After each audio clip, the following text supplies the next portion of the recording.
ইসলাম মানো। উদখুলু ফিস সিলমি কাফা, কাফা শব্দের অর্থ হইল পরিপূর্ণভাবে। তোমরা ইসলাম মানো পরিপূর্ণভাবে। ওয়ালা তাত্তাবিউ খুতুওয়াতিশ শাইতান, তোমরা শয়তানের অনুসরণ করো না। ইন্নাহু লাকুম আদুউম মুবিন, শয়তান তোমাদের প্রকাশ্য শত্রু।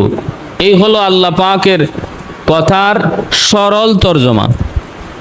এখন আমাদের বুঝার বিষয় হলো যে আল্লাহ পাক আমাদেরকে বললেনও ইমানদার, ও ইমানওয়ালারা শুনো, এরপরে আবার বলতেছেন ইসলাম মানো পরিপূর্ণভাবে, ইসলাম ধর্মে ঢুকো পরিপূর্ণভাবে। এই কথাটার অর্থ কি?